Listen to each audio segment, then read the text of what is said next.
ഒരാളുടെ ലൈഫിൽ നടന്ന ഒരു ഫണ്ണീസ്റ്റ് ആയിട്ടുള്ള സംഭവം നമുക്ക് വായിച്ചു നോക്കാം.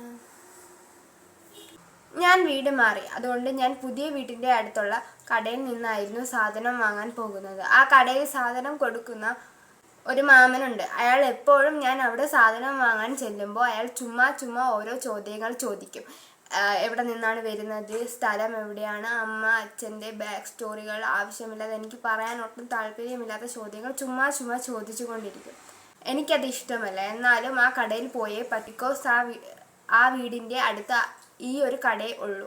അതുകൊണ്ട് ഞാൻ ഇയാളെ ശല്യം മാറാൻ വേണ്ടി ഞാൻ ഒരു കാര്യം ചെയ്തു. അയാളുടെ ഭാര്യയും അയാളും ആ കടയിൽ മാറിയായിരുന്നു നിൽക്കുന്നത്. ഒരു ദിവസം അയാളുടെ ഭാര്യ ആ കടയിൽ നിൽക്കുന്ന സമയത്ത് ഞാൻ പോയി അയാളുടെ ഭാര്യയുടെ അടുത്ത് പറഞ്ഞു കൊടുത്തു.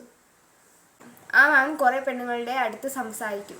ഒരു പെണ്ണിൻ്റെ അടുത്ത് കൂടുതലായിട്ട് സംസാരിക്കും. ഞാൻ ഒരു ദിവസം സാധനം വാങ്ങാൻ ചെന്നപ്പോൾ ആ പെണ്ണും ആ സമയത്ത് സാധനം വാങ്ങാൻ വന്നായിരുന്നു. അപ്പോൾ ആ പെണ്ണും സാധനം വാങ്ങിയിട്ട് പൈസ കൊടുത്തു. പക്ഷെ ആ മാമൻ വാങ്ങിയില്ല എന്നൊക്കെ അയാളുടെ ഭാര്യയുടെ അടുത്ത് ഞാൻ പറഞ്ഞു കൊടുത്തു. അയാളുടെ ഭാര്യ അത് വിശ്വസിച്ചില്ല എന്നായിരുന്നു ഞാൻ വിചാരിച്ചത്. എന്നാൽ കുറച്ച് ദിവസം കഴിഞ്ഞ് ഞാൻ ആ കടയിൽ വീണ്ടും ചെന്നപ്പോൾ അയാളുടെ ഭാര്യയെ മാത്രമേ ഞാൻ കണ്ടുള്ളൂ. അടുത്തു നിന്ന ആൾ വേറെ അടുത്ത് എന്തൊക്കെയോ സംസാരിക്കുന്നതായിട്ട് ഞാൻ കേട്ടു. ഞാൻ ചോദിച്ചപ്പോൾ അയാൾ പറഞ്ഞത് ആ കടയിലെ മാമന് ഒരു അവിഹിതമുണ്ടായിരുന്നു എന്നാണ്. കൂടുതൽ ഞാൻ ചോദിച്ചപ്പോൾ മനസ്സിലായത് എൻ്റെ വീട്ടിൻ്റെ അടുത്തുള്ള ഒരു ആൻറ്റിയുമായിട്ടാണ് അയാൾക്ക് അവിഹിതമുണ്ടായത് എന്നാണ്.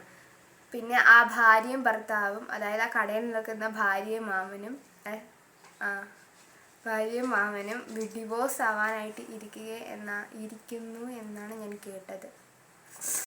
കഥയിൽ 3 കഥാപാത്രങ്ങളുണ്ട്. ഒന്ന് ഈ കഥ പറഞ്ഞു തന്ന ആള്, പിന്നെ ഭാര്യ, ഭർത്താവ്.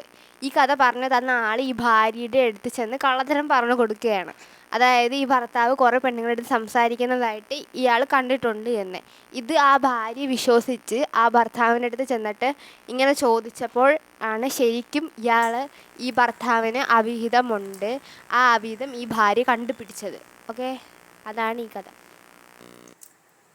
എന്താ തോന്നുന്നു കേട്ടിട്ട്? കമൻറ്റ് ചെയ്ത് പറയും. നിങ്ങളുടെ ലൈഫിൽ ഇങ്ങനെ എന്തെങ്കിലും സംഭവങ്ങൾ നടന്നിട്ടുണ്ടെങ്കിൽ നിങ്ങൾ ഈ ഇമെയിലോട്ട് മെസ്സേജ് പറഞ്ഞാൽ ഞാൻ വായിച്ചു നോക്കാം. എന്നിട്ട് ഇത് കണക്ക് എന്തെങ്കിലും ഷോർട്ട്സ് ആയിട്ട് ചെയ്യാം. പിന്നെ സബ്സ്ക്രൈബ് ചെയ്തിട്ട് പോണേ.